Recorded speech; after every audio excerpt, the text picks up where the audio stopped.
Hey, before we get started, I wanted to thank our listeners, our Discord community, our patrons, and Crave Cookies for your support.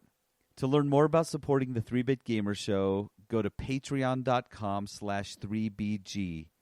And a huge, mega, super awesome kudos goes to our boss level patrons, Christopher and Patrick. It's that time of year once more when families and loved ones gather round to express what matters most to them and what they're grateful for. Hey kids, are you sick of boring old Thanksgiving? Sitting around holding hands and eating pie like dorks?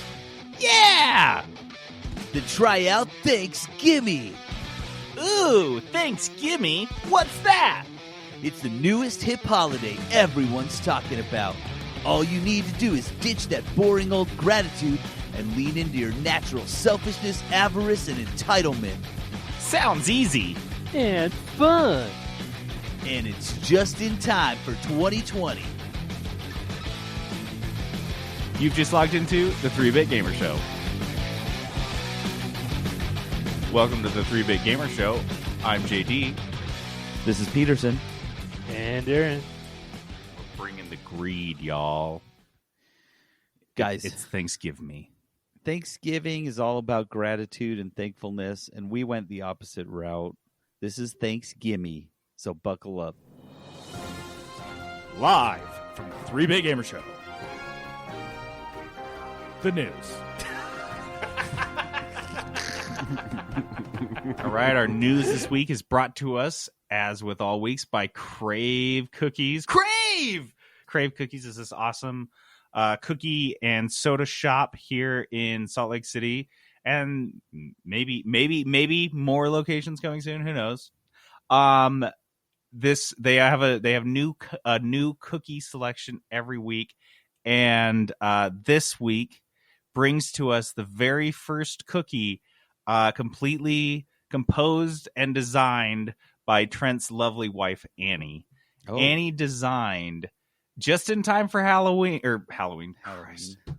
Just in time for Thanksgiving, which we've already said 6 times already in this episode, is the banana cream pie cookie. Ooh. Trent showed me the instructional video for how to make this cookie. It's got a vanilla dough. It's like a sugar cookie and then banana cream pie filling and then a graham cracker just right there in the middle, and then homemade whipped cream and a little graham cracker on top. Guys. Yes, please. Oh, yeah, it's so dope. So check them out. They're on cravecookies.com. They're on DoorDash, and they've got a drive-through, so you don't even have to go in. Dude, I got to start. Let's just start out this news. What can I say except you're welcome. All of you. We bring you 007. If you guys listened a couple weeks back, we did a Dear Game Devs in which we begged game developers not to ruin the 007 franchise or bring it back in a shitty way. And we got our wish. A few days later, JD wrote an article about it under his pseudonym, his writing pen name, James Batchelor. And then a week later, it's officially announced 007 is under development. Come on, guys. No. Have you ever seen me and James Batchelor in the same room at the same time? I guarantee you haven't. So this is actually really cool. This was announced at IO Interactive. These are the guys that did Hitman. If you remember, also they did Kane and Lynch, those co-op kind of grungy, violent Kane and Lynch games. They've done a fistful of other Hitman games. They've kind of had a weird... They're under Square Enix. So I don't know. It looks dope. It looks like it doesn't look dope because there's nothing to see, but it sounds like a really good mix or a good match. Because it seems they've done like a good fit. Yeah, like the Hitman games, they've kind of got that secret agent type of vibe. So I don't know. Yeah, if you've played 007 games recently, there have been a few that just felt like a Call of Duty game. Like you're James Bond, and instead of being stealthy or spy, like you are just a super soldier. You're Master Chief, just like slaughtering waves of enemies, and you're Listen, like this. Just because you have a license to kill doesn't mean you need to do it without regard of anything or anyone. Yeah, like murderous rampages. If you look at like the entire pantheon of James Bond movies, there's like one in Goldeneye with a tank in like Moscow or whatever. But for the most part, Bond is a pretty low profile guy. Those trying to be sneaky. I mean, and that's he not kills fair. when He he does has blow to. up a ton of shit. Only when it hits the fan. You know what I mean? Like, I mean, he's kind of getting shot out a lot. And Yeah. usually the bombs are being exploded around him. Actually, he's a pretty bad spy. They always know he's there. He gets caught literally every time. He just walks into a town. It's like, hey, Bond. I'm here, and your stuff is exploding. Give a fake name. He's like, my God. Who are you? He's like, oh my gosh. It was, I can't remember. It's Bond. I'm a James secret Bond. agent. I'm No, so and sorry. he says his name in the most like distinctive way possible too. And then he orders a drink that literally nobody orders. So like you cannot forget this guy. Not only does he not disguise his identity, he ensures that you remember it. Yeah, this pretentious little He's bastard. not a good spy. Have you seen a guy around? He's about like 6 feet tall. He's got dark hair. Oh, James Bond. Whoa, Yeah, James Bond. You know his name? Oh yeah, he asked for a He vodka literally tells martini, everyone his name. and he introduced me. He told me his last name and then his full name, which I thought was odd because I've literally never had that happen before in my life. So yeah, James Bond. He's in room 312 up the stairs. Yeah, first room on the left. The Scottish guy or the English guy? Which one? Either way, they all kind of look the same. So yeah, I think that I don't know anything about this game. I think it'll be kind of cool. They have a decent pedigree. They made the Hitman games, which if you guys are unaware, Hitman games are very stealth oriented.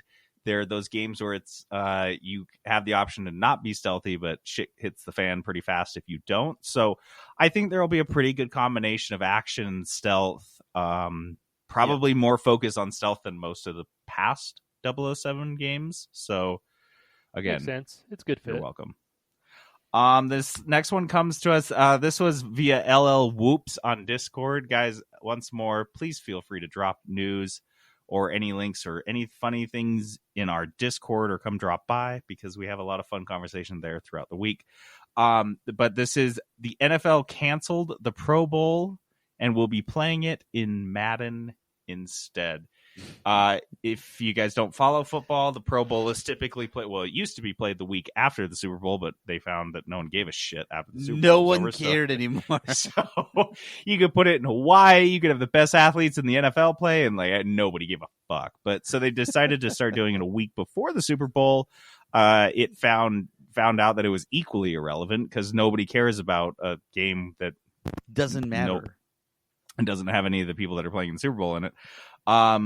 So they canceled it, which is a pretty low risk move. And they will be playing it on Madden, but I really have to emphasize that we have no idea who is playing it. Like we don't know if it's just going to be like some EA employees sitting behind a black curtain. Bots, man. It's going to be bots. Yeah, if it's just like the bots that playing against themselves. If they find some NFL athletes who are way shitty at the game and they're going to just like fumble around while people watch them, in my opinion, there is no good like outcome for this. Oh, I thought the players were going to be playing it. That's what it seems like, right? Yeah, that's what I would have thought. Nope. And I'm like, how would that even work? You just find like 4 guys? Is that the max you can have playing Madden? Yeah, I'm pretty sure. I mean, it would be cool if Madden had that would be dope. It would just be like the true football mode, and it's just like a battle royale, and you just roll your position at the start of every game. You're like, ugh, playing left tackle again?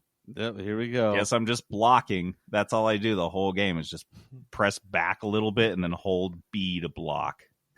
Now, if 22 players in the game, They just all have one thing to do. Yeah, you just chaos. do one thing. Yeah, and you just want to. Everyone wants to roll QB, because it's the only player that does anything. It's like no wonder why nobody watches this sport. Nobody buys my jersey. It's because all I do is hit people. All I do is just stand there and I hit one guy. I just try to not let him push past me. No, I think what they should do, man, I think they're missing an opportunity, because how funny would it be if you had the actual players, like a handful of the actual players, just on the Twitch stream, just commenting. They don't have to be playing; they're just talking, and you get some real wacky guys who are going to say some crazy stuff. The Marshawn Lynches of the NFL, just get them in there. Just get everyone. I think get everyone that's in the Pro Bowl in like a small theater, and just let them commentate on the game, or not even a small theater. Yeah, everyone at home, just watching live and just commentating. That's what I want. I think I would actually watch at least some of that. Whereas the Pro Bowl, I would just never have a chance of me watching even a bit of it at all. Or have the esports people play Madden, and then you just have the Pro Bowl athletes just walk around and kind of stare at them, just make them feel like super awkward. Just talking trash to the players. You're playing me wrong. Talking trash. You're not playing me right at all. I don't run like that. 6'8", like 300-pound dudes, just intimidating the other team. Bro, I would have never made that call right there. Are you kidding me right now? That's not how I throw the ball at all. Yell at them, dude. It was just belittle these little 4-foot midgets. This 17-year-old kid. Oh man, I'm trying. I'm really trying, Tom Brady. Trying, Tom. So this is speaking of competitions. This is kind of interesting to the niche community that follows Smash Bros. Melee. There was a major Smash Brothers competition recently, I think last week, that's called The Big House, that was shut down by Nintendo of America. This is kind of an ongoing thing that I think Smash Brothers esports deals with just on the regular, because they have to play in general on emulated copies of the games that because there's various different Smash Bros.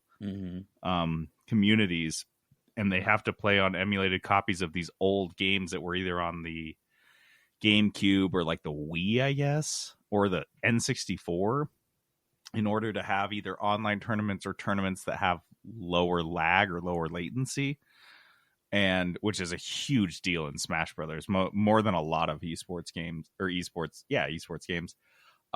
And so the problem that creates is that Nintendo gets all bitchy that you're playing an emulated copy of their game instead of, I don't know, paying for it, or you're like messing with their games and they don't like that. I'm like, guys, these were on the N64. Let it go. Get over it. Jesus. Like, what you want us to pay you money so we can play our old N64 games with a bunch of smelly dorks in an arena? Just let us play video games. I don't know. I think it's weird. I think it's a very Nintendo thing. They're real protective and bitchy of their properties, and everyone knows this. But I mean, if you're not gonna at least provide a solution, just shutting down tournaments and being giant bitches is not really endearing people to your product or your company. I don't know. So this is the reason why they shut it down, is because they were playing on emulated copies. Yeah. On this software called Slippy, it looks like. Mm-hmm. Yeah. Oh. And yeah, Nintendo's like, it was a cease and desist, it looks like. Yeah, man, I don't know. Yeah, Slippy's just allows you to play online with Nintendo games. Classic Nintendo games. I just feel like it's silly, because they're not going to make money off of the old games. Right? That's not making them money anymore. But what Smash Brothers will do, tournaments, is going to get people interested in Smash Bros. As a title, and they'll buy the new game, and you know what I mean? I don't know. I just feel like it's such a, like you said, it's such a Nintendo move. It makes no sense. but they're just they're going to do it. And I don't know, like if they're like Disney, don't touch our stuff. Yeah, and that's the thing is these guys are keeping these old games relevant, and they're clearly like expressing their absolute love and joy of these games, just like the speedrun community that still plays Ocarina of Time. Yep. And I think Nintendo sometimes gets after speedrunners too, and I'm like, dude, let it go. Let it go. You obviously made a dope game 25 years ago. This is the second Disney song you have quoted this episode. I'm not sure if you know that. Yeah. Don't say well, it. there were going to be some Easter eggs for all our Disney listeners, but way to spoil it. I'm not going to do anymore now. You big jerk. Please do like 3 or 4 more. I will be so happy. Okay, so moving on. This is something that sounds cooler than it really is after you actually read past the headline. Oxford study says video games are good for well-being. So obviously, video games make you happy is the conclusion of the study. It studied people that were playing Animal Crossing and Plants vs. Zombies. This was actually not necessarily as much of a study as just EA releasing data on. Is this an ad for EA? Yeah, yeah, exactly. The developers of the games shared anonymized data about how long each participant had played.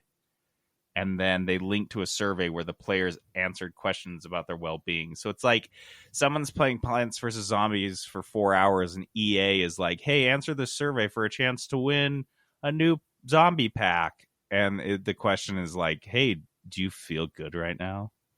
This sounds like an Oxford junior got an internship at EA and was like, dude, 2 birds, 1 stone. Let's do this. Easy. Yeah. But yeah, it does feel like an ad for once you read the article, you're like, what the hell? Yeah, it's not like a controlled study or anything or like a double blind, whatever. It's just, yeah. Did you enjoy this? It's like those It was a surveys survey. you get after an app. Yeah, it was a fucking survey. It's not a study. Did you enjoy this? Oxford, I'm disappointed in you. First you tried to define my pie, and now this. Don't define my pie, assholes. Yeah, because Oxford thinks there's 30 different Thanksgiving pies. Whatever. So yeah, if you guys see that study floating around, it's cool, I guess, and it's just preaching to the choir, but yay. This is also very cool. Fall Guys, it was kind of the summer hit, wasn't it? Yeah. It was really popular streaming. It was just kind of a goofy party game, and the same. It wasn't the same as Among Us, but it was kind of the same wave of popularity. Has sold 10 million copies on PC. That's wow, insane. 10 million, and it's on console too, right? Oh my Yeah, gosh! it was free on PS Games Pass or whatever they with call PS it. Plus. Yeah. Yeah. So I mean, this is kind of an interesting thing. It made me wonder because the popularity has undoubtedly fallen off for Fall Guys, and I would say for Among Us as well.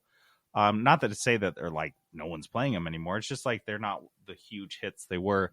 And so I was just kind of wondering, like, this seems to be a new the new reality for indie games is that like you might just hit the lotto on Twitch and sell 10 million. And sell 10 million on a game that like you've been just kind of quietly working on by yourself for a while, and then all of a sudden a streamer finds it and just blows up your game. So like, what do? Do you try to go for, making a sequel? Do you try to reinvest that money in your own game? Do you just sit back and count your money and enjoy it while it lasts and just try to keep the game updated and stable? Like, I don't know. I don't know if there is a way, a best practice. Personally, I think what Epic Games did with Fortnite was genius, is they took all of that cash and poured it into EGS, but obviously that's not an indie studio and they had the capabilities to do that. Well, I think with Fall Guys, it just hit at the right time for with the pandemic. It's a social game, and it's something to get all your friends kind of involved. And then obviously Twitch kind of brought it to a different level also. When there was nothing out, No. nothing new multiplayer that was really making waves out at the moment. So it was the middle of summer. Perfect. Yeah, and same thing like with Among Us. Among Us has been out for a long time, but it didn't start to get traction until a couple months ago. Yeah, exactly. Then it started to kind of blow up because it's just those social games that their friends can play together during the pandemic. Mm-hmm. Yeah, dude. It, like you said, it's the lottery, the indie game lottery. You have no idea what's going to set it off, if it's going to happen, when it will happen. But when it does, holy crap, 10 million copies. In this article, they said by comparison, Monster Hunter World, which was a huge, huge game, in terms of units, has sold just over 16 million copies in 2 years. So Jeez. This is wild. 10 million for Fall Guys. I mean, look, even if it doesn't stay hot, even if people are not playing it really in a year, it doesn't matter, man. They made their money. That's what you want as an indie dev. I mean, you'd love to keep selling it for the next decade, but they probably won't with this game. But they made a lot of money. That's the same thing with Untitled Goose Game. It's the same thing with like Super Meat Boy. Like there's these indie games that just like blow up. Come in so hot. Yeah, they come in hot and you just try to hang on and then so good for you guys. So the next thing is that Apple has, you guys have probably already seen this, but Apple has lowered their cut of Apple's App Store apps. If they have less than $1 million in sales, Apple will only take 15% of their earnings instead of 30%, which is 30% what they traditionally aggressive. take. It is so high, and I think the fact that like we as consumers and all these publishers that have been using the App Store, which is a monopoly on iPhones and Apple products, that they've basically locked down their hardware and everyone has to go through the App Store, and then they charge on top of that, they charge 30%, which is so crazy. Like, I don't know. I think 15% is aggressive. I think I make $1 million and Apple doing literally nothing but like putting a link on the App Store is going to take a cool $150K off the top pre-tax. It seems like it should almost be the opposite way, like 15% until it hits 1 million, and then they take 30%. Like if they're going to do that's what it is now. Other. Yeah, that's what it is now. Oh, so before it was just 30 across the board, and now you get you're 15 until you hit it 1 million, and then it's 30. I think the most pro developer move they could do, and such a gesture of goodwill, would probably get a lot of people off their backs, because 90% of their sales are are from publishers and developers under $1 million on the App Store. And so this is going to affect the vast majority of publishers. I think they should just make it zero. Just make it zero, and then you encourage such a like low barrier to entry that you have more and more developers that are like, well, shit, why wouldn't I develop for the App Store? I get to keep all my money, and then if it takes off, then you could take 30%, or maybe like a more tiered structure. Yeah, right. Some more tiered structure. Hey, if you're selling, if you sell 250,000, we'll take 5%. Or like, and just tier it up to 15 or something. But yeah, I get it. Apple is, they're out there to make money. They're like a duopoly here when it comes to apps, I guess, and games. And so, yeah, they can kind of charge what they want. But man, I was just shocked when I saw those numbers. 30%'s so aggressive. 15% is even like very aggressive. That's wild to me, especially for like a digital, right? It's not a brick and mortar store where you want your product on the shelf taking up space and inventory. This is a digital goods, and 15%. And that's what, if you guys remember, that's what Epic Games' whole problem is with Apple, is that they were looking at how much profit Apple was just gobbling up on Fortnite for doing literally nothing. And so, well, that lawsuit's probably not going anywhere anytime soon. I do think that this is kind of a just a gesture of goodwill that I don't know how well it'll be received. But God, if you read the press release from Apple, they'd waste no time in patting themselves on the back.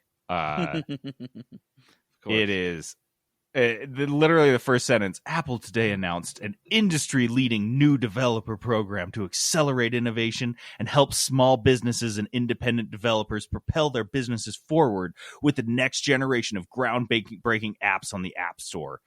First of all, that giant run-on sentence sans any fucking commas is literally congratulating themselves for not charging people as much money as they were before. The idea that like we can help businesses and accelerate innovation by just not bilking people and bleeding them dry. Congrats. Like Apple's newest leeches suck half as much blood out of your body so you can do more tasks in the day. Thanks, Apple. You think maybe just no leeches would be better? No, there have to be leeches. This last story is one that would literally drive me up the walls bananas insane. Yeah, this is funny. So everyone's got their new PS5s and their new Xbox Series X. Is that Xbox Series X? Yeah, their new Xbox Series X. Did you just look at a cheat sheet or like written on your hand or something? I have a sticky crib note in notes. front of me just so I say it right because I just can't ever get it right. And if you guys remember, you buy a new console and you are just beta testing it for the console maker. And so people were admittedly kind of freaked out when their PlayStation 5s were having like a clicking with or like a flapping fan noise. So the fans were like, gosh, that's so loud. And yeah, and you're like, you're freaking out because this is your brand new PS5. You know, goddamn right, you're not going to get a new one to replace it. It's not like you go to their store and return it for a new one. So you're just kind of like in it, and you just hope that there's a fix or there's something. So come to find out, some pioneering individuals popped their PlayStation 5 open, which to Sony's credit is very easy to do. And they found, of all things, a sticker, like a packaging sticker that had slightly come undone inside the fan, and the fan was hitting it like a baseball card in a bike spoke. Dude, Well, yeah, That's exactly what you want what your it is. PlayStation to sound like. It's. I'm watching the video and it's seriously like, bzzz. It's just hitting that thing. Yeah. Oh, Takes you man. right back to 1992. Man, You're, I would be pissed. You're going to go play basketball with your friends, and you've all got baseball cards in your spokes. So if you guys have a PS5 and you're wondering if it's falling apart, probably not. Probably just has some stickers stuck in This it. tiny little sticker, your fan is just Teeny sticker. oh Just enough. man. But yeah, who wants to open up their brand new PlayStation week 1, right? Come on, nobody wants to do that. But they made it so easy. Yeah, that's It's true. just there to be opened. And you know there's a sticker on there somewhere to like unscrew something that's like, well, warranty's void if this steel is broken. You know, that sort of thing. That's what this sticker was. It voided everyone's fan warranty. If you remove this void, it voids your warranty. And you're like, but it's screaming at me. All right, let's do this next thing just around the riverbed. Simply nutritious, outrageously delicious. Kudos are yours, I'm yours. All right, Kudos is our positivity segment. We like to give a shout out to something we're in love with. And right now, you guys, Peterson, it was so hard. I bit my tongue. Do you know what this is? No. Fuck yes. Dude, I'm pretty sure it's brand new. I love it. Is it brand new, Aaron? It Wait, just like we what just is dropped it. this? It's brand It's new. called We Are the Champions on Netflix. There's 6 episodes. They're about 30 to 40 minutes long. It is kind of a docu-series about insane competitions. And it's narrated. This is so funny, Peterson, because Jenna was the one that pointed this out to me. She's like, wait a sec, isn't this narrated by Dwight? Jenna does not watch The Office, by the way.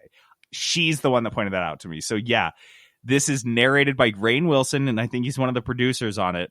A couple of the competitions are, just for reference, one is the cheese run. You guys seen that, like where they roll a wheel of cheese down a hill? So they do this. It's like 40 minutes, and they're highlighting this girl that's like a 3-time champion, and like her collarbone's all messed up, and she's like learning how to fall so she doesn't break it. And it shows all these other competitors, and it's wild. And they dive way into like the competition itself. They also have one on frog jumping. Not going to go into detail. You just have to watch it. And then there's like a hair fashion show. And just like hairstyling, yo-yo, dog dancing, chili the eating. yo-yo one is so cool. So basically they take you to like the yo-yo world championship, and they like explain all of how it works. Dude, it's the tightest thing. Like you guys know I went to the Iditarod earlier this year. I have a fascination with these strange kind of off-kilter local competitions. So this was just like crack for me. We binged it all in one night, except for the dog dancing one, because Jenna's like, I want to save that for a bad day. So we saved that one. But the rest of them, dude, it's so good. Like, I might watch it again. 30-minute episodes. Yeah, you can. That's why I was able to binge it so fast. It's called We Are the Champions. It's on Netflix, and it's honestly one of the best new Netflix shows. I want it. I want more. I want more so bad. I want them to just keep doing this and just highlighting local competitions and just these crazy. Oh, Aaron, are you done? Did you watch all of them? So I watched the cheese rolling and the chili eating contest, and we stopped. So that's what it was. The chili eating contest is the most craziest thing I've ever seen. These people, I don't know how these people are even alive still. No, they're gonna die. Yeah, I just don't, because I swear I've heard if you eat super hot chilies consistently, ulcers. It just burns your esophagus and your insides. Mm-hmm. But I don't know. Maybe they're just superhuman. Yeah. So Peterson, the guy that invented the Carolina Reaper, hosts a chili eating competition to see who's like the hottest chili eater in the world. Mm-hmm. And just watching these people, like, you can look at, like, you guys know what a super spicy chili looks like, and he rolls these out and puts them on the table in front of these people, and your body just like cringes. You're like, no fucking way are they gonna eat that? And they just eat it like it's a hot dog, just rip it off and just chomp it. And so yeah, this is, dude, I'm telling you, this show is, I want to go watch that. I want to go to that chili thing. Like, I just think that's the coolest damn thing. I would love to go to all of these things and witness them in person, because they're just the coolest. So yeah, check it out. I could gush about this show for hours. Peterson, I'm so glad I didn't tell you about it. You should watch it. I mean, like I said, I doubt very seriously you can like not binge it all in a night or two, because it's just too short and too good not to. Huh. So We Are the Champions on Netflix. On Netflix, yep. I have a quick show that I've been watching. I didn't put it on the doc, but I wanted to bring it up. Have either of you watched Preacher? No. Do you know what I've got it on my list. You told me to watch it. Yeah, it's on my list now. Based off the graphic novel or the comic? Yeah, based off graphic novel. So it's a TV series. It's actually developed by some guys you'd recognize, but one of them, Seth Rogen, who I guess is a big fan of the comic books or the graphic novels.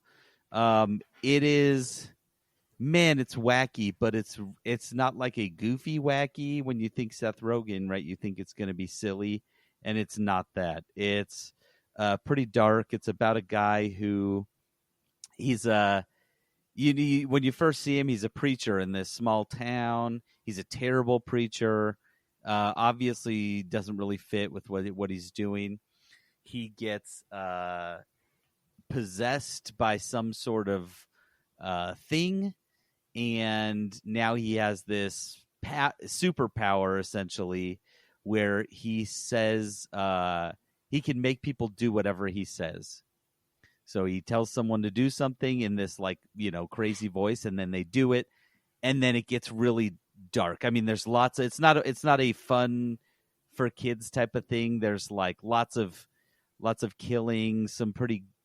It's on AMC normally, so after this is post Walking Dead when they realized like how gory they could make it, and so there is some pretty gross stuff. There's one scene that's pretty funny. There's these angels that he kind of teams up with, who are trying to get this thing out of him. They want it back. He doesn't want to give it to him.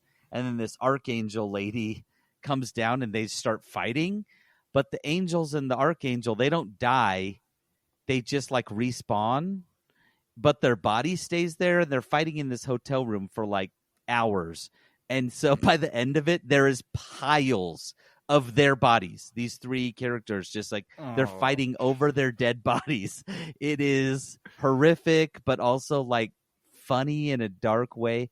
This show is really, really good. It's not a feel good show, but it's different.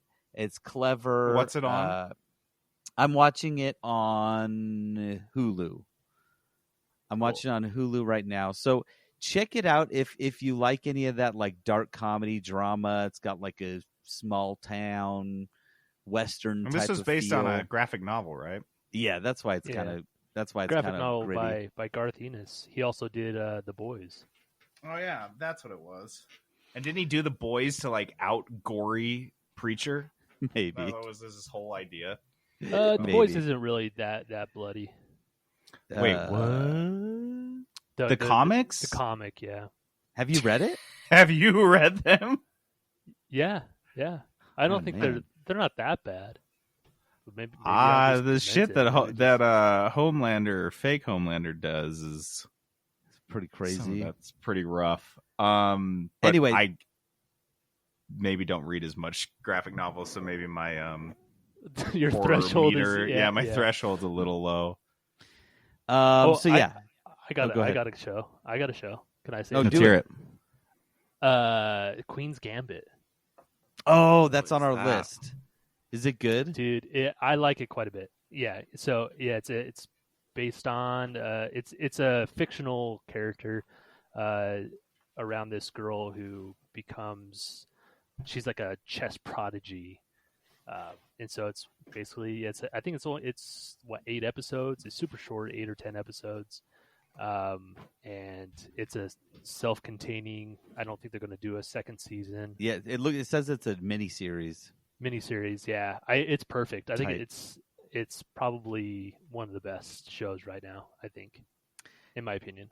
Yeah, me and Kelsey have this on our list to watch one of these days, and so maybe I'll move that up my list because I did watch the little like Netflix preview, that they show They Won't Leave You Alone with, and I was like, oh man, that actually hooked me. Like it looks really good.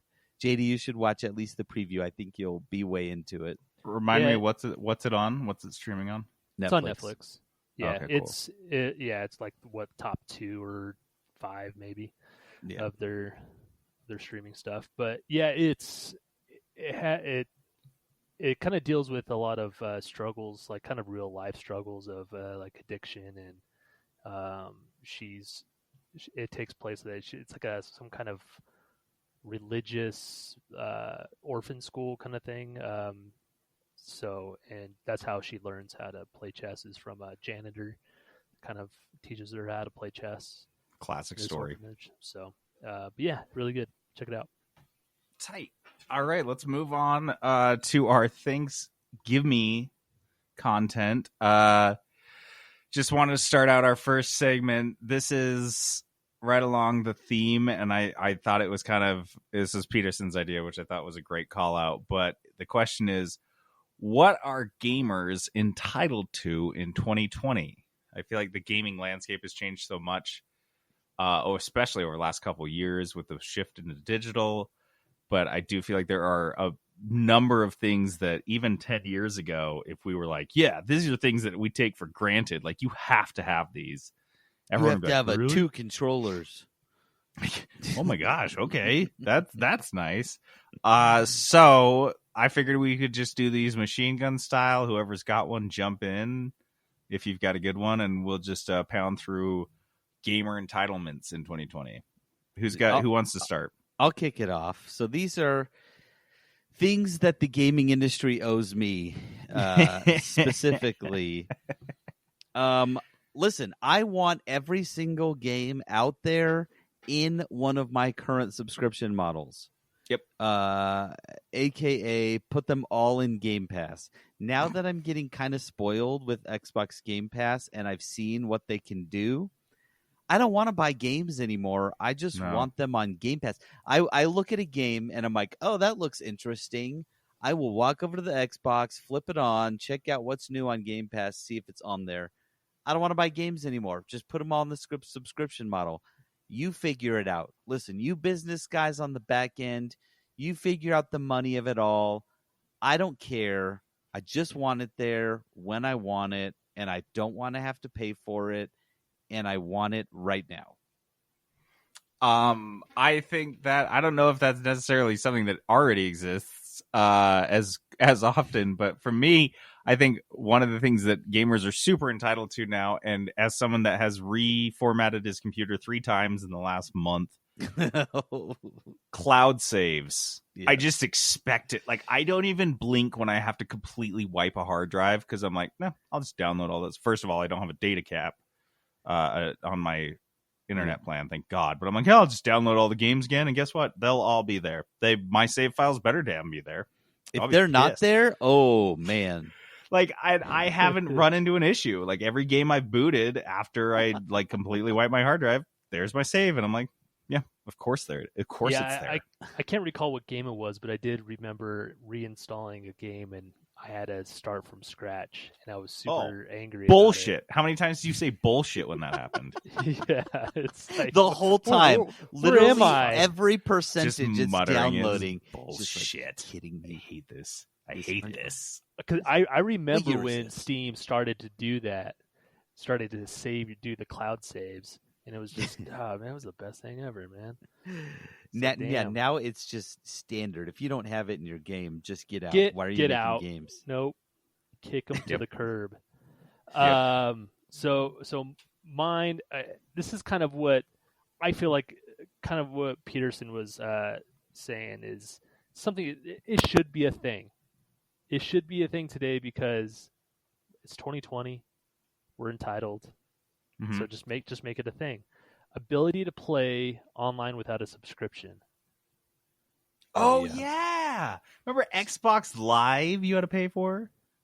So, yes. PlayStation still has that, don't they? I think they give you some more though. Well, the only game we play online on PlayStation is Fortnite, and that one you don't need it because Epic, I think, bullied their way past that system. But I'm pretty sure you have to have a system. You have to have the subscription. So maybe I just keep the PlayStation Plus active, so I never really realized it. But because there was a time where you had to pay for the subscription to play Call of Duty multiplayer online with your friends, and I was super angry because I didn't want to pay $15 because I shouldn't have to. I'll just play games on my PC and play it online for free, basically. Yep. Yeah, what a rig. I don't even try that again, guys. Although Nintendo does it, but they charge such a Nintendo's is so cheap I can't even be mad. Like $15 a year or something. Yeah, once a year I get that email from Nintendo and I'm like, oh yeah, you guys are taking $15 a year. Enjoy. And I have the ability to play a bunch of classic Nintendo games all the time.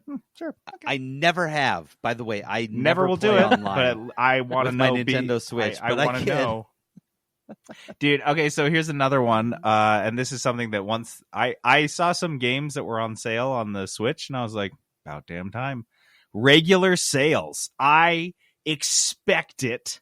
I expect that if I don't buy a game within the first year of its release, I can get it for cheaper. Give it to me on sale, you bastards. At some point, if it goes on sale. My games go on sale. And if my games don't go on sale, I hate you. If every single one of my wish list games is not on sale for the summer sale, for the winter sale, like and 10% off, I'm gonna delete your eat my platform. shit. Yeah, no, fuck you. It's 25% or GTFO. I don't even want to hear it. Regular sales, AAA games, indie games. I don't care. If I wait long enough, I better be able to buy your game for under retail. Period. I just expect it. That's by the way, entitlement. Waiting long enough is you have 1 year. you have 1 year. You bastards. They always say that you have 1 year. I really hate games when they sell it for full price and then like 2 weeks later it's like half off. That literally just happened with Squadrons. Like, what the hell, man? Yeah, you can pick it up for like $20 right now. Which, I mean, I think it's worth $40 to be honest, but $20, I mean, I'd gladly save $20. Yeah, whatever, assholes. Yeah, you can't buy any games right before the holiday season. Oh, God, you got one. Let's see, I have another one. Oh, okay. So this is a little nitpicky, but I started playing for the first time in like almost a year. Hearthstone again. I just picked it up. I opened it up randomly. I like to play the brawls in there. Saw there was an interesting brawl, so I started playing it. Really loved it. But one of my pet peeves, because this is now an expectation of mine, I have to select the card back that I want to use, because one of the things you get in Hearthstone is you get all these different card backs. Every month they have a new one. You unlock it for doing certain stuff. But why on earth do I not have an option to just do a random card back? Why do I have to go into your menu and pick every single time if I want to switch it up, pick the card back? Every game needs a randomized option for all this, any sort of skin. Everything.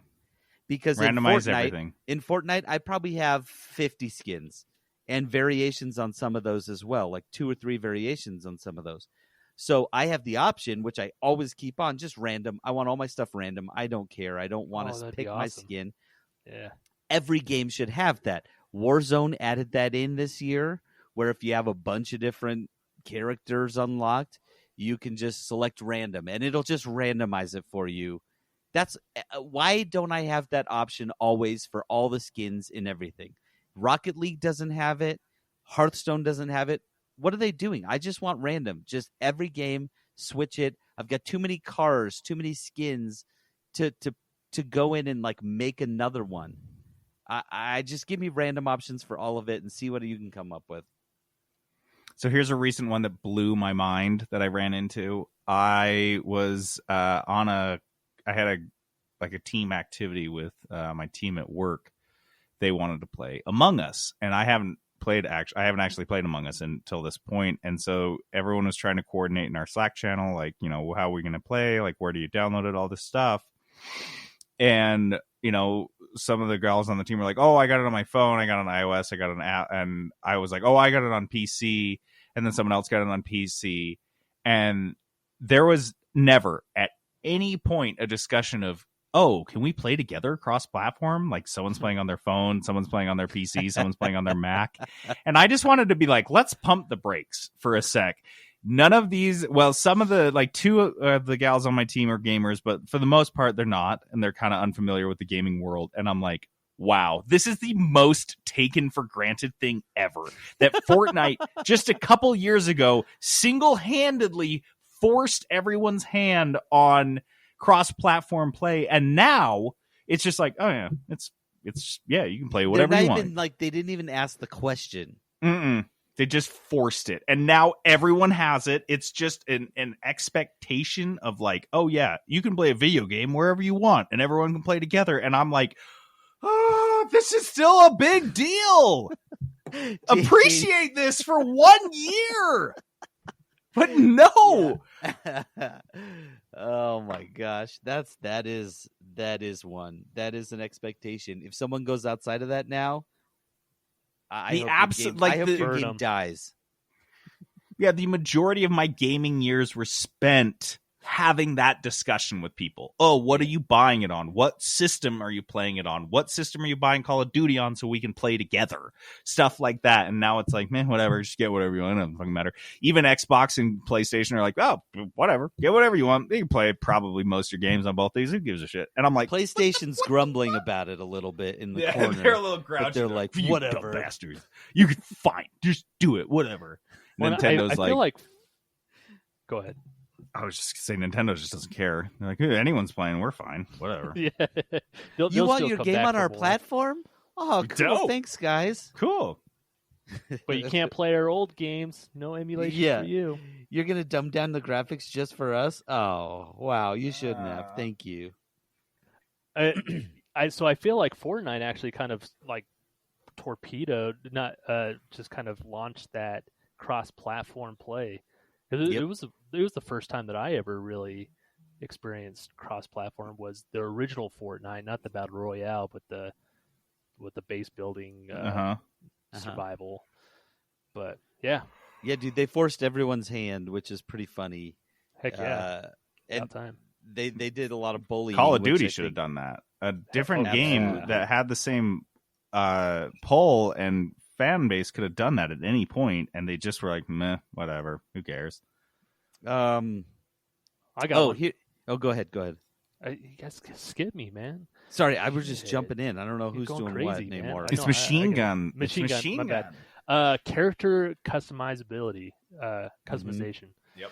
So if your game doesn't have a way to customize your character, hairstyle, skin, whatever, height, pants, boob size, I don't know, maybe whatever, butt size, put a shelf on it, do some pubic hair, maybe. That's cyberpunk right there. Genitalia, and yeah, man. Yeah. Like Red Dead Redemption. If you can't adjust your dick size in 2020, just get out of here. I'm sorry. True. I did that in Animal Crossing last night. I wanted to be a... like no, I'm not doing it. Not doing I don't like that. Animal Crossing. Can you imagine? $2.99 add-on. Unless there is like these days. That $2.99 add-on. The dong pack. Oh gosh. Unless there's like a legitimate story reason why you aren't able to change your skin, you should always be allowed to change your the way your character looks. Yeah, 100%. Right? Unless it's like you are playing this character and we're telling you this character's story and you're just playing that character, right? Like God of War, Kronos, I could see not being able to customize, but maybe you can customize his tattoos to be, I don't know, different color or something. No, you can't change it. Can't change that. No. Like Final Fantasy, right? It's just like games where it's telling that story. But if it's an open-ended and you're just nameless guy, nameless girl, right? Then, hey, customize away. That's what I think. All the battle royales, that's that. Yeah, absolutely. If I couldn't customize a car in Rocket League, I probably wouldn't play it just out of spite, even though I don't even care about that. I just it would be so annoying. Here's one. Online multiplayer games. If you don't have themed holiday events, just get out. You don't even bother. If you're not in the Halloween spirit and giving me Halloween skins, if the backgrounds there better aren't be a pumpkin head version somewhere. Of everything. There needs to be a pumpkin somewhere. I like if you haven't done that, you're just being lazy at this point. Even though that probably takes like a ridiculous amount of coding to like get it all in there and make it look good. Like Warzone did it really well. Don't care. It was probably a ton of work. Don't even care about stability issues. I don't care if your game's 250 gigs. Put the extra 50 gigs in and give me a pumpkin head skin. If they would have done nothing, then I would be mad. I would be upset. All it took was like League of Legends. All you had to do is put a Santa hat on Baron, like 1 year, and everyone's like, "That's enough." Put some presents in the jungle. Mm-hmm. That pleases me. That's all I need. Yeah, that's it. That's fine. Just do that. One of my favorite events in World of Warcraft is like the Headless Horseman. It's fun. You got that's to do, that's a really good entitlement, Peterson. I like that one. I mean, I kind of feel like they owe it to us. And on those same lines, they just need to be doing constant updates anyways. If you want me to play your game for more than a month, you need to be updating it nonstop. I want new content, new maps, new game modes, and I want them all for free because that's what we do now. I'm not paying for new maps and new game modes. You are going to give them to me, so I will continue to play your game. Yeah, exactly.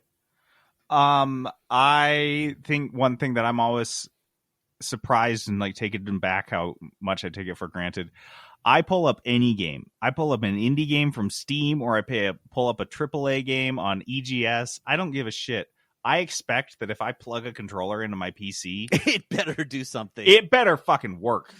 Like, you better have a custom control layout. You better respond if it's a PlayStation or if it's an Xbox or if it's just a random Mad Catz controller. You had better know, indie developer that's a one-guy team that's been working 12-hour days, you better have controller support. I just expect it. If I plug it in, Peterson, wasn't there a game we played recently that didn't have controller support and I had to play it on my PC? What was that game? And I was like, this is shocking.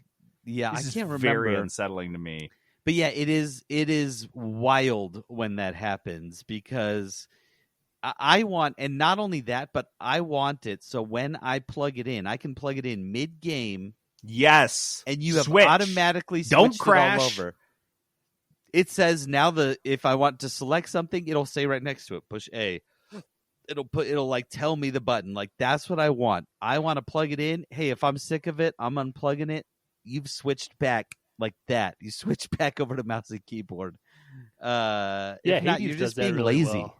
Yeah, like if you're a roguelite or a platformer, man, if you don't have controller support, they have to. Yeah, those games have to. It just wouldn't be. Nobody would buy it. I can't play a shooter with a controller. But any like roguelike game, any action platformer type of game, or a beat 'em up, dude, you have to have a controller. I cannot do it with a mouse and keyboard. It's so weird. For sure. Do you guys have any more on the way out the door? I have one left. I have a couple others I can just breeze through. Yeah, First dude, of all, breeze through yours. If your game's on the computer, if it's on PC, it has to be open to modding.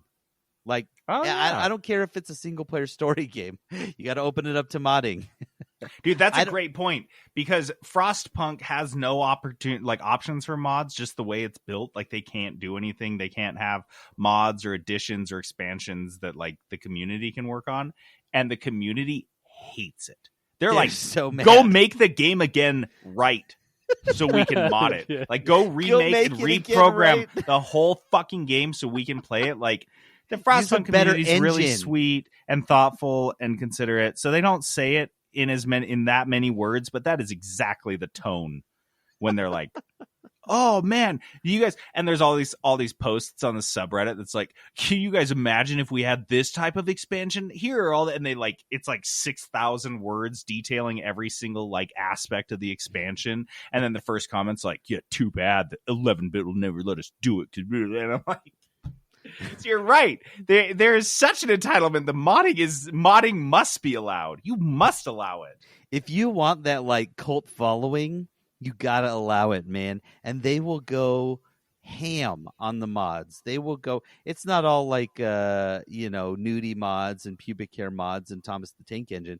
Like, these guys are adding new game modes and maps, or they're and improving the game, things. just basic stuff. One of the things, graphic improvements. Here's the craziest mod I ever saw. This is not that crazy, but I was blown away in Fallout 4 and Fallout 3. If you ever play these games, we'll just stick with Fallout 4. Fallout 4, you're like going through a pre-war building that no one's been in since the war or whatever, and you find like a pipe pistol, which is the duct taped together pistols that all the raiders use, and it just like takes you out of it because you're like, oh, and there's like post-war stuff in there, like jet and like all these other drugs that are very much like futuristic. Mm-hmm. There is a mod called Pre-War Safes where that's all it does. is it just makes it so when you find these safes, they only have pre-war items like a 10mm pistol or like pre-war cash or like a Nuka-Cola. And Man, so that like is those are genius. these tiny things, tiny quality of life improvements that modding allows for. Mm-hmm. Oh, And- I have one button, remapping your buttons. Oh, So Yes. yeah, that's. I was thinking about that when you said controller, because there's been some games where I see people super angry that if like the jump button or some kind of action button isn't where it should be because it was made by some foreign developer that doesn't understand like what we one like. dude, he Yeah. doesn't get it. He doesn't get it, and so if you're not able to remap your buttons to how you feel more comfortable playing certain types of games, then just forget it. Like that seems too easy. Yeah, And it I seems gotta like be it able to plug happens in the every once in a controller, while. and I gotta change it however I want it. Yep. Yeah. Yep. I get so mad if I Absolutely. can't change the button mapping. Oh my gosh. And I do all the time, actually. That is one thing that I regularly use. Even on PC, I remap buttons to my mouse. You know what I mean? Yep. If I can't, like, that's extremely frustrating. Absolutely right. That is a good entitlement. You owe that to us as gamers. Mm-hmm. My last one is that I feel like the magic number that everyone needs, every single video game needs to at least be 10 hours long. If you find a game, if there's a game, it's indie game or a AAA game, whatever it is, if it's $5 or $40, with rare exceptions like Doki Doki or Untitled Goose Game, with very rare exceptions, games need to at least give you like 8+ to 10+ hours of content. Yeah, that's reasonable.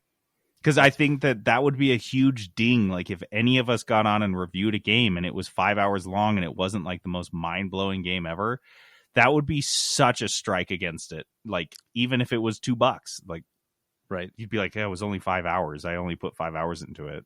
And that's never a positive thing. So I feel like they got to go the distance. They got to be 10 hours or more.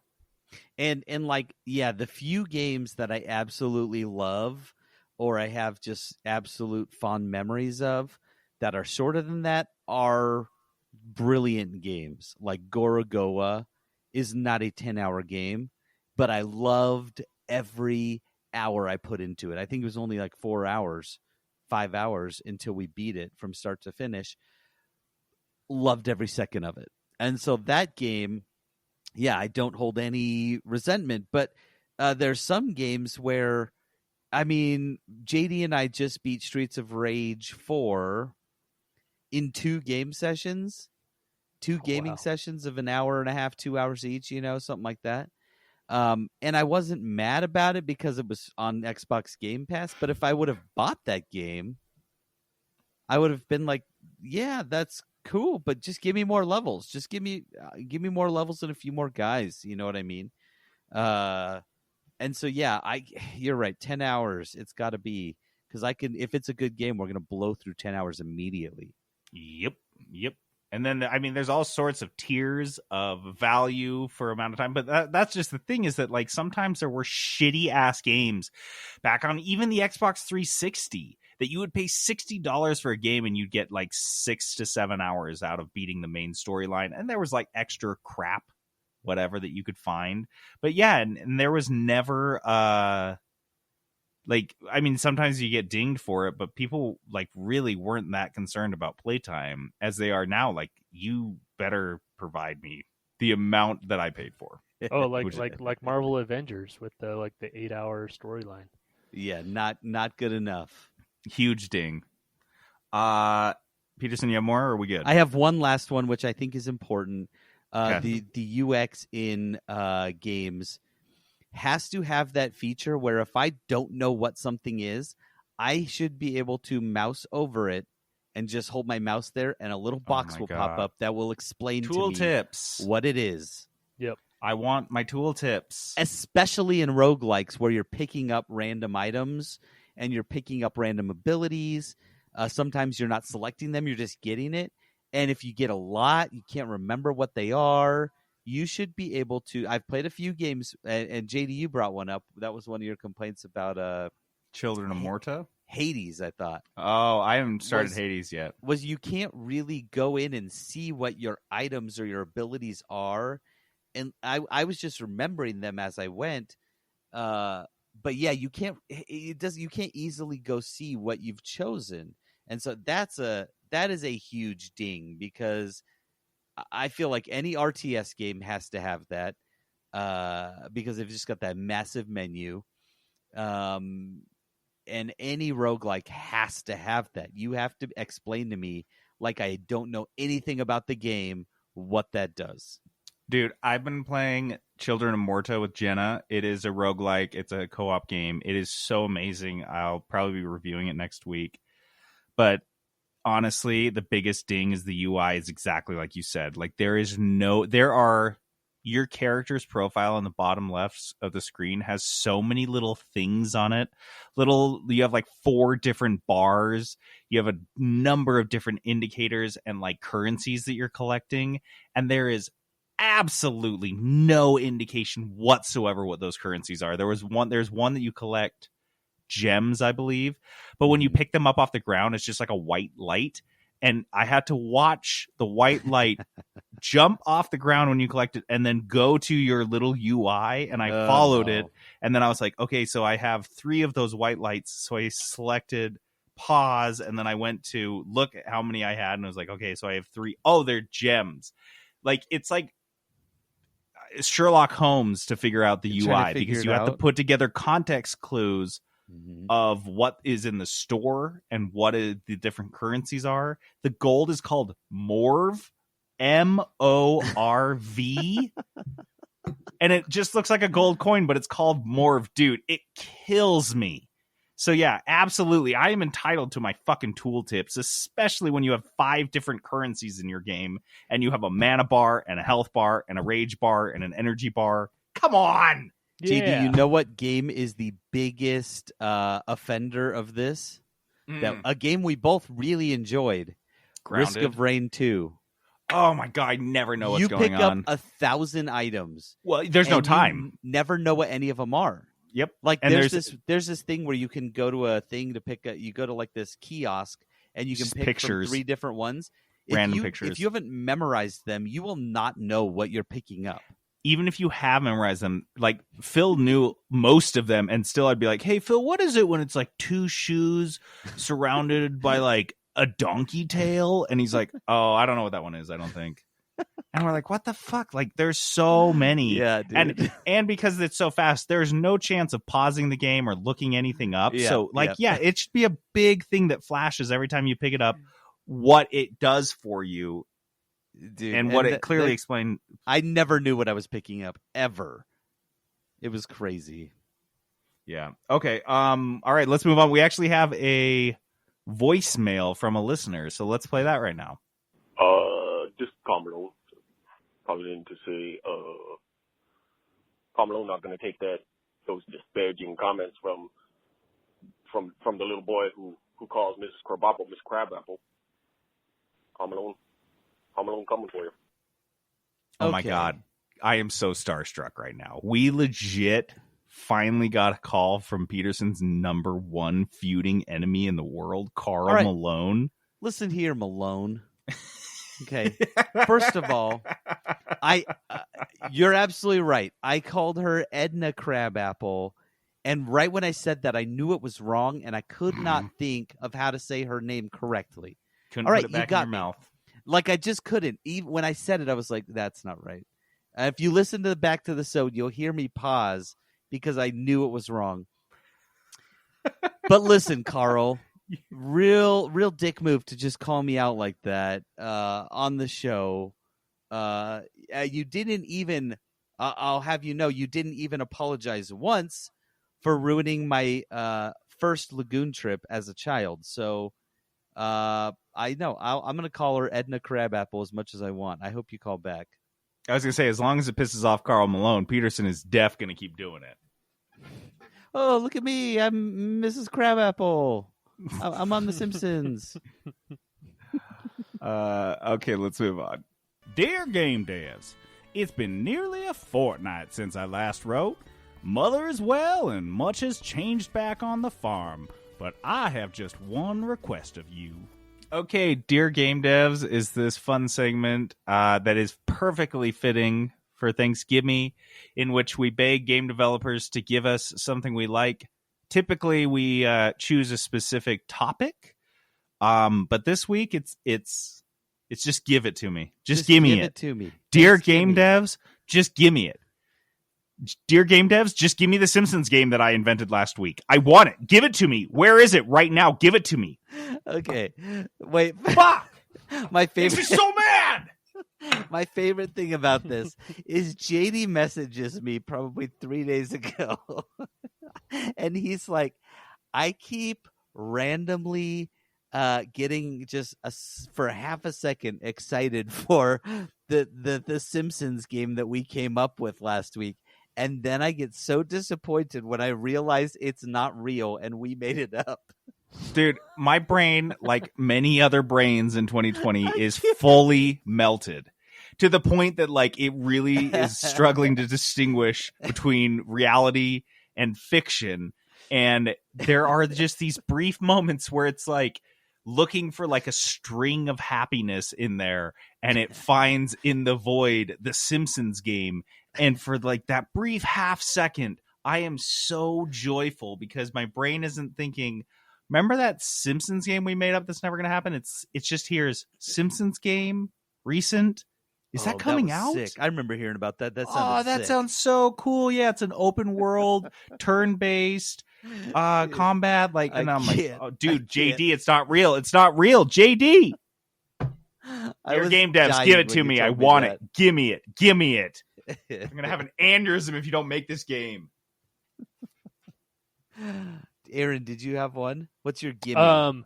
So my gimme is I loved City of Heroes when it came out in early 2000, and there hasn't been anything since really of an MMO superhero game. Everybody, chooses a side, villains or heroes, and just battles at it. So that's what I want. I want an MMORPG that is superhero based and with just wacky abilities, and that's what I want. Just give it to me.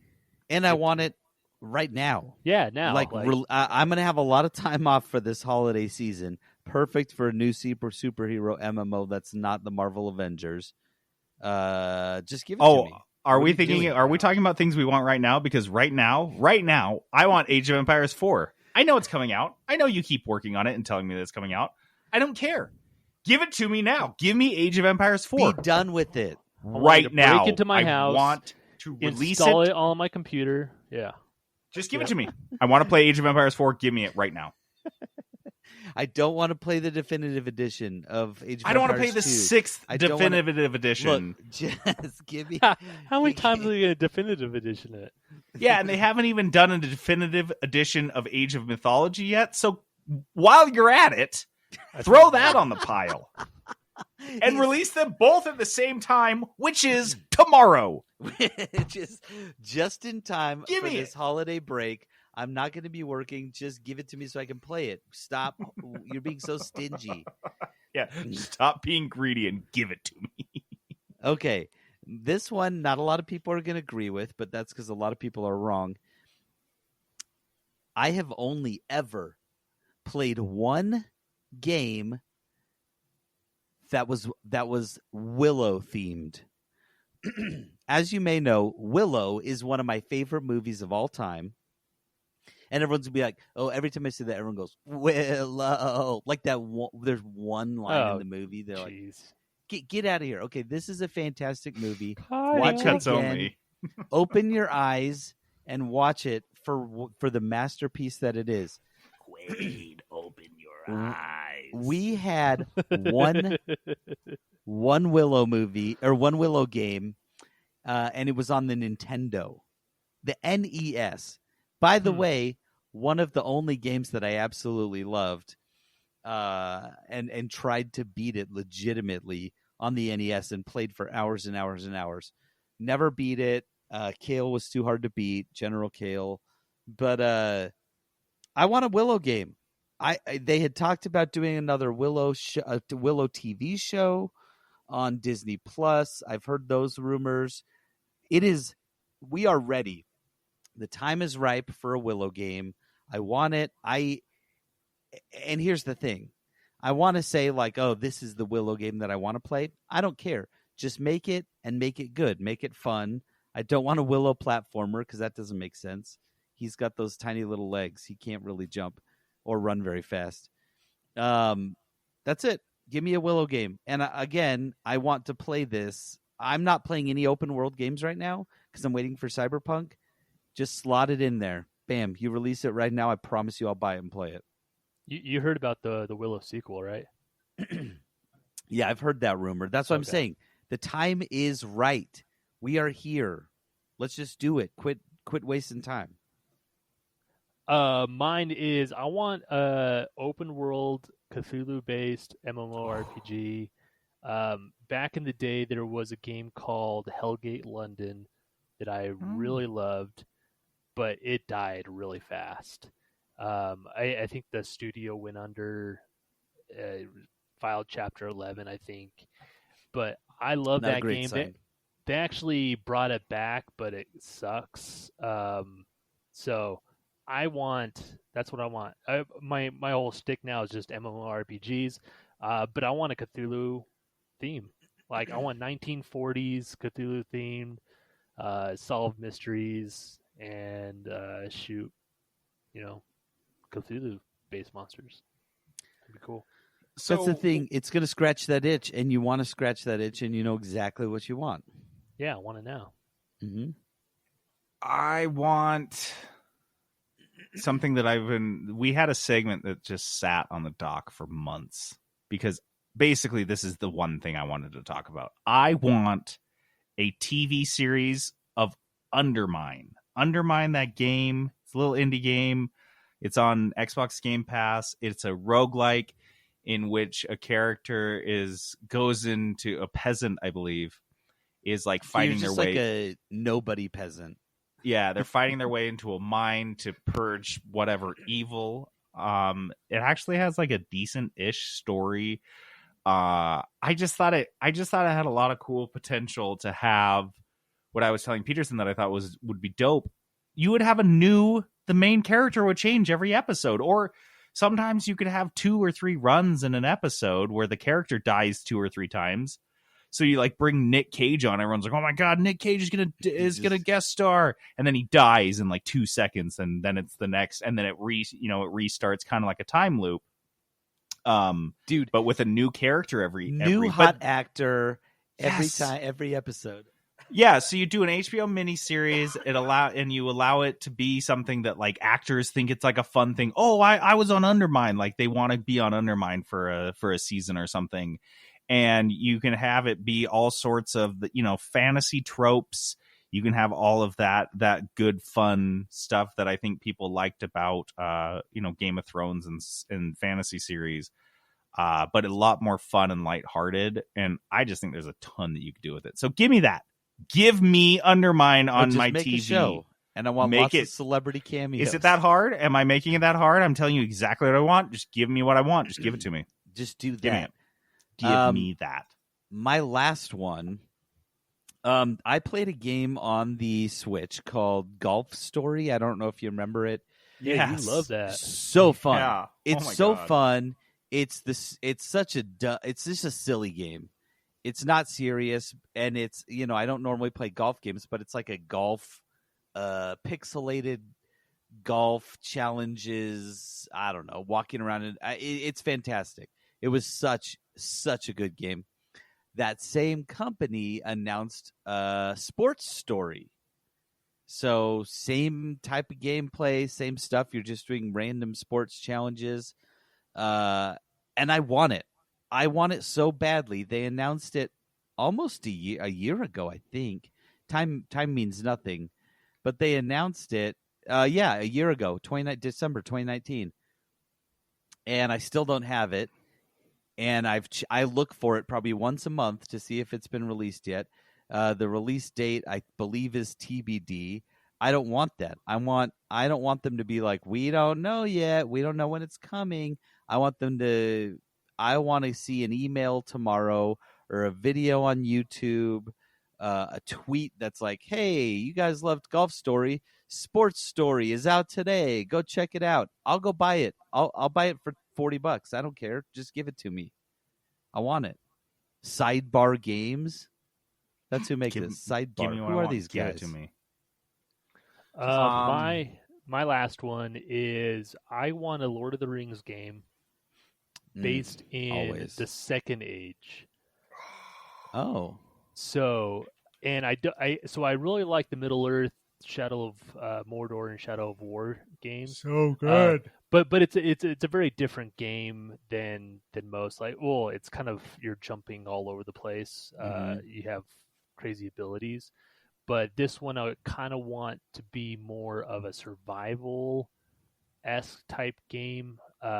Still open world. You're following the storyline of the Second Age and the rise of Sauron, and that big old battle would be the climax kind of thing of the game. That'd be fun. Something a little bit more, not simulation, but just like a step down from that, but not like super arcadey. That's the game I want. Just a nice Lord of the Rings Did you hear what? I just saw that there was a new Lord of the Rings game announcement. Did you see that? Up. No. Oh Breaking news. gosh! Now I got to see if I can find it. But yeah, I thought there was an announcement, but it wouldn't be till 2022. I'll wait. No, I want it now. That's right. That's what this segment is. This isn't a. Oh, it's an MMO. Lord of the Rings game, reported for 2022. So, who knows? Who knows what this will be? Maybe you'll get what you wanted. You're not going to get it now, which is a huge mistake. Oh wait, never mind. Never mind. I just read a line in this that killed all of my excitement. It says, which is being co-developed by Amazon. Well, I'm out. So it will be canceled. That's tight. It may be their upcoming game. I forget the name because who gives New a shit? World or something like that. New World, Old World, Shitty World. Maybe that's what this is. New World. They were thinking like Middle Earth, New World. I don't know. Maybe they just got their words wrong. Yeah, maybe. Dude, that makes me so sad. Screw you, Amazon. We don't want Amazon to make any games. This is the segment we did like 2 weeks ago. Please don't ruin these properties. Oh, we didn't mention Jeff, Lord of the Rings. That was stop our it. fault. We should have asked them in that segment not to screw up Lord of the Rings. Okay, let's move on to our last little ditty. Yeah. 3-bit. Foodio Games. We got that serial fame because you saying our names. We in the studio playing some Foodio Games. That's right, it's Foodio Games. Yeah, we playing Foodio Games. Right, Foodio Games is our favorite thing because we combine video games and food, which is our two most important priorities in life. And last year we did Foodio Games Thanksgiving food. This year, because we're going back to the well because it ain't dry yet, we're doing Thanksgiving pies. For an argument on what constitutes a Thanksgiving pie, you'll have to check out our Patreon because we got into a pretty heated debate about that. But I will start because I believe there are only 3 Thanksgiving pies. Wow, the rest are wrong. just pies you may serve at Thanksgiving. only if you have the other 3 requisite pies. Yep. Otherwise, you show up and you're just like, oh, this is a pie I'm eating at Thanksgiving, not a Thanksgiving pie. The first Thanksgiving pie is obviously pumpkin. And for me, pumpkin pie is Age of Empires. It's always so smooth. It's so delicious. And every single time I eat it, I find myself asking, why don't I eat this more often? Just like Age of Empires. I just love it. I go back to it all the time, but not as often as I should. And every time I play it, I'm like, I should be putting more time into this. What am I doing? Wow. Well, you are way off because I put pumpkin pie as Call of Duty, and here's why. It's honestly kind of mediocre. And it is the same every time. Everyone's like, oh, no, but you got to try, like, oh, my mom or my grandma has this recipe. Oh, it's the best. You got to try it. No, every pumpkin pie, you could go make it. You could buy it at a pie store. You could go to Smith's and pick up their old ones sitting there at the bakery counter. They pretty much taste the same. And I know I'm going to get some comments being like, how could you say that? But let's be honest, they all pretty much taste the same always. And so I don't know. It's the same with Call of Duty. Every year you get a new Call of Duty game and it's pretty much the same as you've already had before. There's nothing unique about it. There's nothing interesting. It just is, and you'll play it because it's there, just like the pie. You'll eat it because it's there. Okay, let's see you be bitchy about this next one, which is an actual Thanksgiving pie. This is the second Thanksgiving pie that is acceptable. Apple pie. That's the best one. So for me, apple pie is an Elder Scrolls game. They're always classic. They last forever. And hey, you get a new recipe like, oh, Skyrim or Elder Scrolls 6 or Oblivion. I love all those new recipes. They're all good. I mean, they're similar. At the end of the day, they have the same basic ingredients, but you can mix it around, make it a little bit spicier. You can update it and make it a new recipe, but like it is always delicious and it's always a classic. Like name one Elder Scrolls game that was not like an instant classic. Like apple pie. Yeah, that's the next one they come out with, they'll fuck it up. It's fine. No! They've made like that's like your aunt brings like an apple tart or something, and you're like, what? That's not an apple pie. Really? That's not the same. Oh, no, little it doesn't mini even matter pies. because you show up with an apple pie and you bust out that sharp cheddar, and there's always going to be that one weirdo like me that's like, dude, this is how I like it. This is what I like. You're the sharp cheddar guy. That's right. I remember that. Yeah. I'm a big man, advocate oh, for man. cheese on apple pie. I need to try it because I've heard it from multiple people that it's just something you have to try. Yeah, I was going to say, I'm not going to like say everyone's going to love it. I'm not going to say it's universally delicious, but I will say everybody should at least try it. Try it. Yeah. Put a weird flavor in your mouth. It's not bad. It's not bad. I don't love it. But it's not terrible. Oh, right? You've had it? Yeah. I had it because you had said you got to have it with sharp cheddar. I'm a huge fan of cheese and fruit. I don't know what it is. See, I'm not. I don't want my I don't want my sweet and salty mixing. Oh, like a good cheese and a grape is like a soft spreadable cheese on a grape is so good to me. I get the merits of it. I've had it, and like I just not my jam. So what is your apple pie, Peterson? Oh, I didn't even do one for apple pie. I got hold one. on. I got one. one. You got one, Aaron? Yeah. So basically any 2K sports, just like every single year you're like, watch it. Maybe I'll try it. I don't know, but it's just gonna suck. Cherry pie. Oh, cherry pie. Yes. Okay. I don't mind cherries, but I do not like cherry pie. And there's been a couple of times where it's like, yeah, I'll try it. The first bite, nope, it sucks. It's one of the worst pies in my It's opinion. got that weird mouthfeel. No, now I feel like the guy that you're like, who even plays 2K sports games? That's me, because cherry pie is my favorite pie. Cherry pie with ice cream, I don't care, man. I'll have cherry pie from the store. You could dump a can of cherry goo into a cold pie tin, and I'd be like, onto a graham cracker. And I'd be like, this is like, the best fucking pie I ever had. This is easy. I am easy to please. You do it every year, same exact way. I'm still gonna eat it. I love cherry pie. Oh, it's so good. No, cherry pie for me is like when I played Mass Effect Andromeda. Like immediately knew something was wrong, and that's how I feel when I eat cherry pie. Something is wrong. You chew that cherry, and it like has that weird gooey mouth feel the cherries do, and you can still feel the skin a little bit. Yeah, dude. It just felt wrong, and that was the surface. It looks clean. It looks nice, and then you get in the center, and you just I hate it. You think it's going to be good, and it's not. A massacre just happened.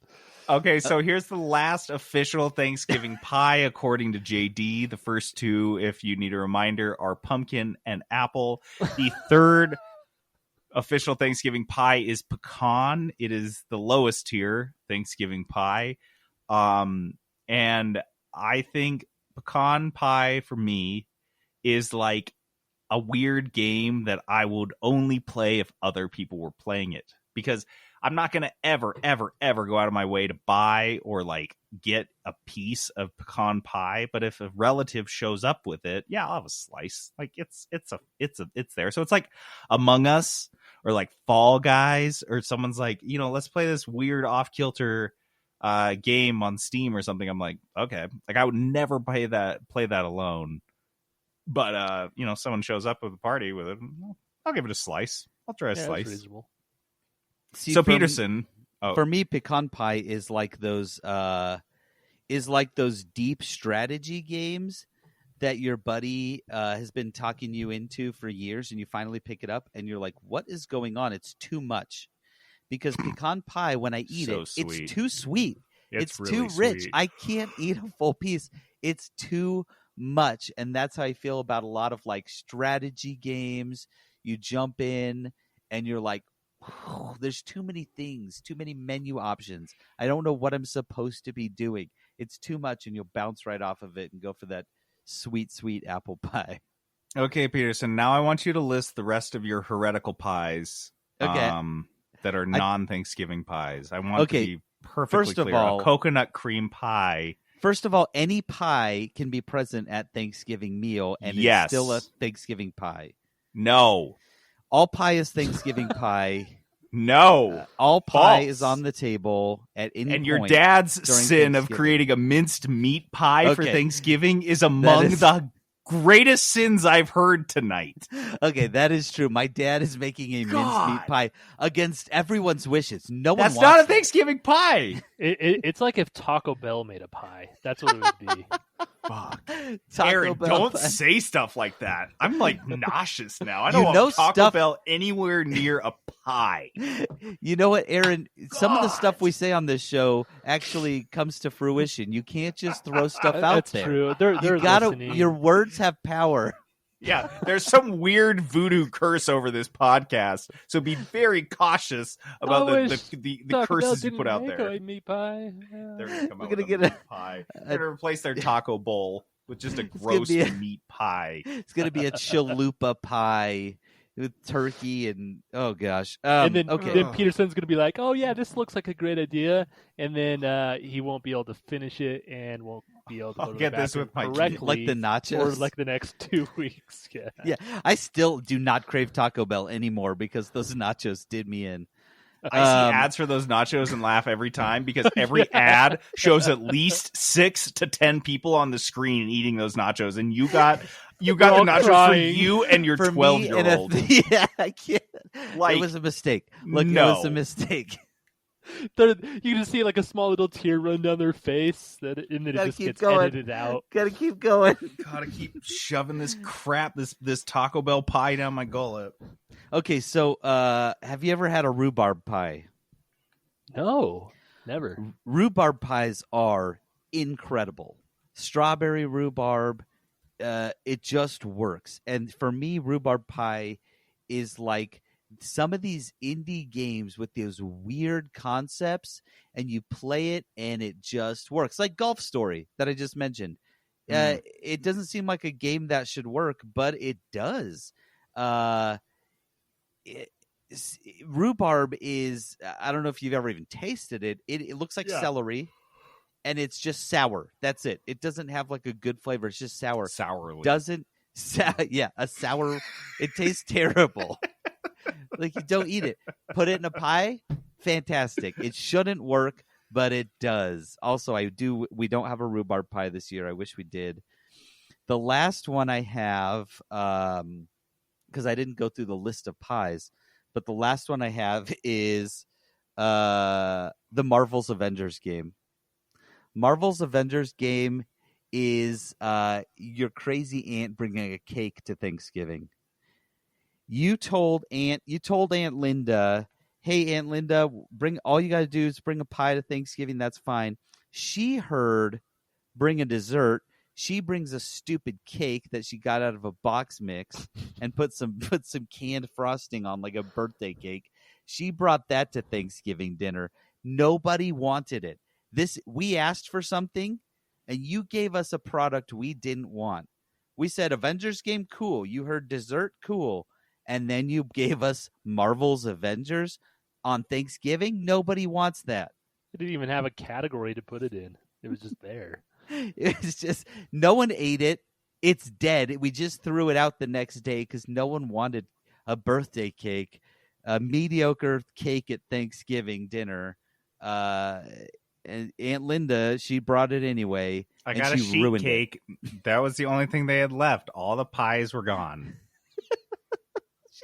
She brought some dry freaking cake that nobody likes and no one wanted. It's like a birthday cake reject, too. It's like somebody else's birthday cake.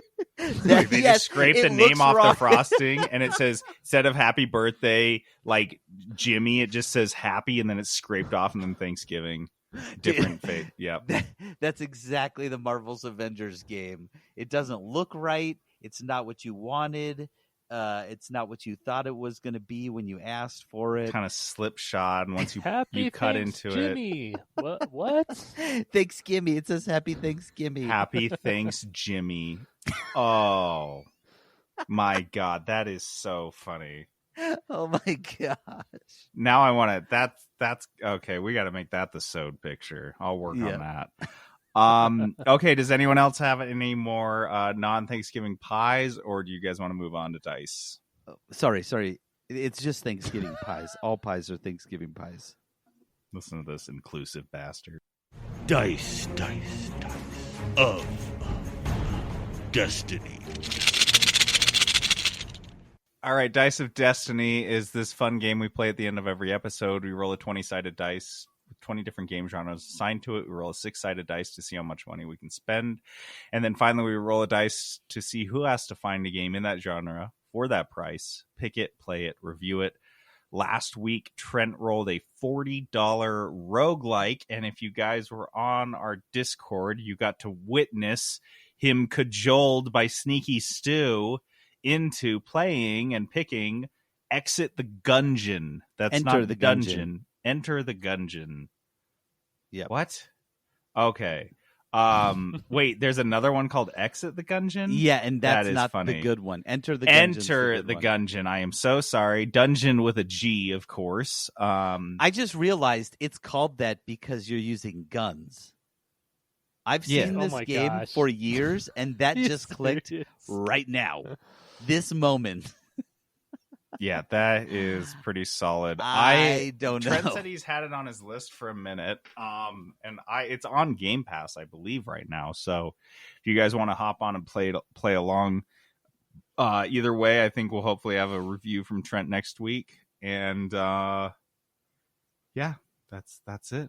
Nothing fancy. Didn't even make him leave a voicemail because he's busy. Oh. The busy man. Cool. Well, without further ado, we have the theme from James Bond. Something. I don't know. N64 James Bond, the GoldenEye theme. Aren't they all the same? Yeah, I think so. Oh. We have the theme from Moonraker. and also live and let die. So close. Whatever. There's a bunch of them. All right, guys. Find us on Discord on your own. Find us on Facebook and Twitter. Facebook is entirely 100% Peterson now. So if you want unfiltered Peterson memes without any oversight from JD, check us out on Facebook. I'm pretty sure it's the Wild West over there, isn't it? See, Peterson? JD's off Facebook, so now I just post stupid stuff, and I'm like, oh, this is JD, guys, and then I just make a dumb comment. He has no idea. That's cool. I might join Facebook to see your memes. Nope, again. you can't. I'm going to block you. I blocked all new requests. I'm JD. If you're not in, you're out. I like cherry pie. All right, guys. I'm JD logging off. This is Peterson going AFK. Aaron rolling out. Peterson Productions. Oh, yeah.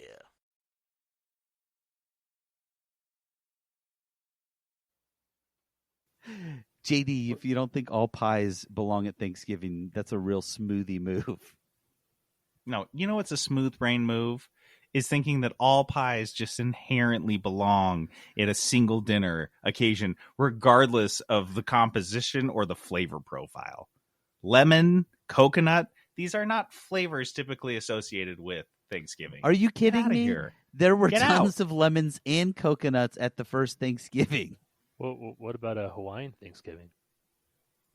Yeah, JD. Peterson, I tell you these very clear, understandable facts. They go in one ear, and instead of like bouncing around in your brain wrinkles, because your brain is so smooth, they just go right over the top, out the other ear. Yeah, They you didn't just even know slide what right Enter out. the Gungeon They was just about. slip and slide Slip in and one slide. ear Slip and slide around in the through skull your for a minute. smooth brain and right out the other.